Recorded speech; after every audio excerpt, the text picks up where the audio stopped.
Hello everybody, welcome to episode 3 of WeVote. And today what we're going to do is we're going to talk about the big issues that matter in the South African election. A lot of times there's a lot of focus that is given on the personalities, Cyril Ramaphosa, Julius Malema, Mmusi Maimane, and not enough of focus that is given to the actual policies and the policy positions. Now, this is something that WeVote is definitely not going to do because policy matters and it matters a great deal. Now, it's very important to think about Donald Trump when you think about policy, and I'll tell you why just now. I'll tell you why. Donald Trump so far has pulled out of the Paris Climate Accord. He has moved the Israeli embassy to Jerusalem. He instituted what was tantamount to being a Muslim ban, and he also has shut down the government for his wall. And most recently, he has pulled troops out of Syria. What's the significance of all of this? These are the policy positions that Donald Trump repeatedly said that he stood for. He said he stood for these things. He said that those particular policy positions matter.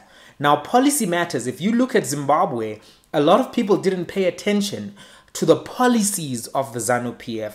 They didn't pay attention to the inefficient ideological and strategic planning of the ZANU-PF. And as a result, when Emmerson Mnangagwa won, there was more a continuation of the same because the ZANU-PF didn't have any new ideas. It didn't have any new policy direction that was really going to reform the Zimbabwean economy. So policy is very, very important.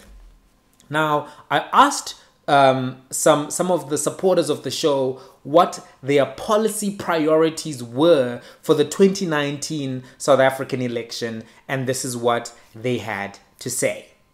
For me, the issues would be land, it would be unemployment, it would be education, both higher and basic, higher from the perspective of funding and access, and then basic obviously from the quality and dropout rates. And I would have racism in there, race issues, that's becoming a very big thing, and you know how we handle that as a thing. Crime and gender-based violence in particular, but crime, but zooming in on gender-based violence and economic growth. What are their policies? Those are things I want to know from political parties and how they aim to deal with our economy and, you know, grow the economy in general. Corruption would be the 7th one, but I'd have an 8th one, which should be service delivery. So I don't know which one of those you take out, but I think corruption and service delivery are both important for me in South Africa right now. So the 7 issues for me in the nation, these are just the ones that I pick up when I just peruse news headlines and whatnot. So first, obviously, the land issue. What will a successful land policy look like? How will it be implemented? I think implementation is always a problem in South Africa. Number 2, power and energy. So Eskom, but not just, so it's Eskom and its woes, but I think the bigger thing for that is power and energy, power generation in South Africa. Like, what's the future of that?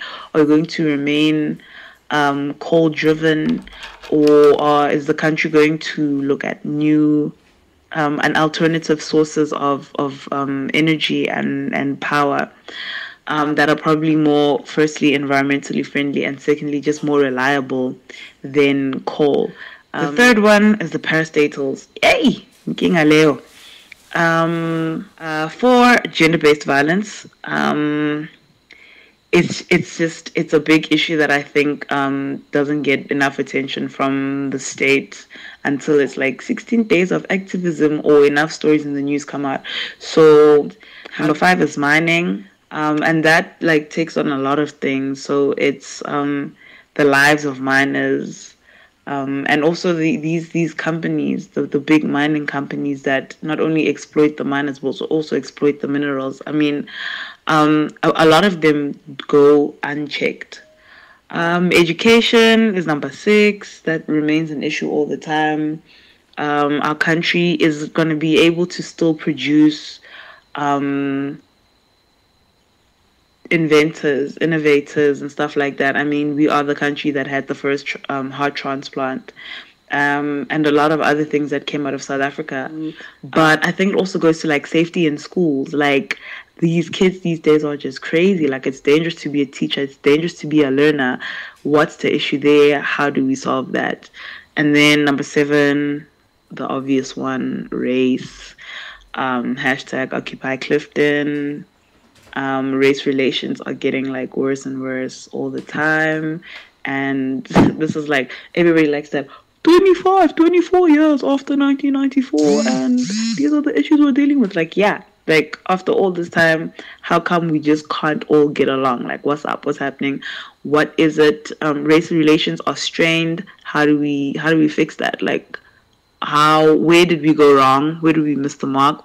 And how do we go back to that and fix it? So those are my 7 issues. One of the underlying issues that will influence how I'm going to vote this year in May during the general elections. One of the key issues is graduate unemployment rate that is skyrocketing in the country, and the country that has got massive inequalities, the worst country in the world. So therefore, it means that if graduates are unable to get employment, that means that there is going to be poverty and there's going to be inequality. Subsequently, that leads to crime. So therefore, I need a political party that has got people's interest at heart, that is willing to stipulate the growth of the economy so that there can be job opportunities for the graduate. Then secondly is the inadequacy of education system in the country, both basic and higher education, but my focus on the higher education that is not well funded, and it has left many students stranded, not knowing what they're going to do with their future, because they cannot afford the education system that has been claimed to be a right for everyone. So therefore, I need a political party that is going to champion those struggles, a political party that will be able to declare accessible and a decommodified education for all. Then the third point will be that I need a political party that is going to deal with the funding of small business or small medium enterprises to make sure that the production capacity is increased, so that they also can be able to create more job opportunities within the economy. Because currently what we see is that when they speak about investments, they start speaking about the big corporates that are using big technology that is expensive. The technology that is used in place has superseded the jobs. The technology is in place of the jobs. So therefore, if we invest more on township economy or township businesses, so that they can be an exclusive growth, so that they can be able to provide jobs in the communities. I want the country or the government that is going to be able to execute policies, not just to enact legislation, then they are not executed. One execution of policy and government issues. So therefore, if the government is not willing to execute all the policies that are available in place, then it means that government lacks capacity to lead the country and take it forward. So we need government that is going to be able to take this country forward. Great stuff from those supporters of the show. Now, I want to actually jump in and tell you what my policy priorities are for 2019, the things that I care about the most in this particular election. Number 1 for me is education. I actually think that if South Africa is going to prosper economically, South Africa has to improve its educational positioning. And that speaks to quality at basic education levels and access and throughput at the higher education levels, because we have significant problems with quality in the basic education sector and significant problems with throughput and access at the higher education sector. I also think that crime is the number 2 priority in this country. I actually think that crime is holding back South Africa more than people anticipate. I believe that if you fix education and you fix crime, your South African economy will actually grow at over 5%. I think those are the 2 stumbling blocks. Number 3 is healthcare. I got a malaria infection when I went to Cameroon, and I went into Helen Joseph Hospital last year. And I can tell you there is a serious problem with the way hospitals are administrated in South Africa. I was waiting for service for 3 hours before I was actually admitted, and I had malaria. And my story is nowhere close to being a unique story. My one uncle went into Helen Joseph with something that was manageable, and he died inside the hospital. So I don't actually hold the South African healthcare system in any high regard. I think it's one of the worst healthcare systems in a country which is functional, right? Number 4, foreign policy. I think that South Africa does itself a disservice in how it interacts with other African states. I'm talking here about Zimbabwe. I'm talking about DRC. I'm talking about South Sudan, North Sudan, and several other players. South Africa has often been found offside in its foreign policy positions, and I do think that has a bearing on the things that actually happen here on the ground. If you don't prevent oppression in Zimbabwe, what will happen is that there will be increased migration from Zimbabwe, creating increased social ills. For example, number 5 for me is unemployment, specifically youth unemployment and graduate unemployment. I don't think that the state is doing enough to address this particular problem. Number 6 is land. I have mixed feelings about land because I realize that there is a need to redistribute land. I'm very interested in creating affordable housing options for people in urban areas, because I do think that now in the status quo, it's almost impossible for young people, young professionals to access the fancy parts of Johannesburg, Cape Town, Durban, etc. And I think it should be realistically attainable within their lifetimes and not when they're 60, for instance. There was a recent IMF study, or was it an OPEC study? I can't remember which one it was, which said it will take 9 generations for some people to see relevant social mobility to the top level. 9 generations is too long. But I'm also not particularly enthused about nationalization or some of the radical positions that have been taken nationally about how to get the land. But I do think that it needs to be done. It needs to be done efficiently, the redistribution of land. Number 7 in South Africa, in terms of policy prioritization, for me, are race relations. Race relations are very important. They are very fraught in South Africa. There is a reluctance to have honest race relation discussions by some sides of the conversation. And sometimes the conversation tends to go towards extremes. I don't think that this country can move forward unless there is proper and cathartic race discourse with the requisite reforms and commitments from some of the sides which need to make those commitments.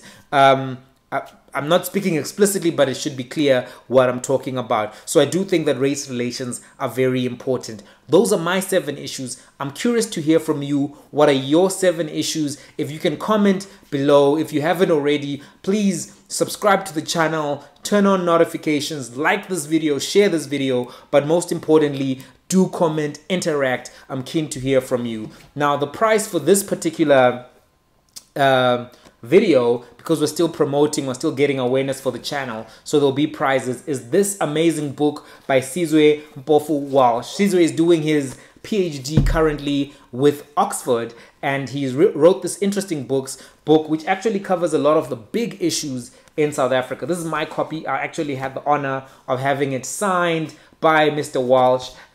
Such a privilege, such an honor, but you'll be getting your own copy. How do you qualify for this competition? Basically, what you have to do is you have to comment, subscribe, like, all of that stuff, but comment most importantly, and 20 people will be entered into the competition for this particular book. I'll announce the winner on Friday if everything goes according to plan, and then we'll arrange delivery free in SADC to your doorstep.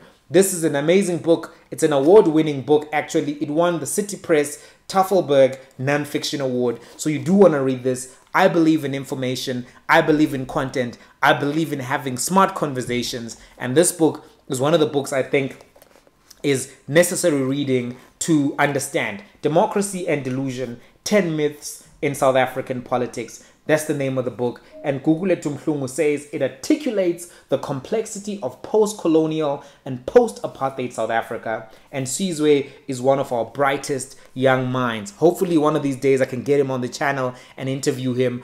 Maybe we can make that happen. Sizwe, if you're subscribed, if you're watching, maybe we should make that happen.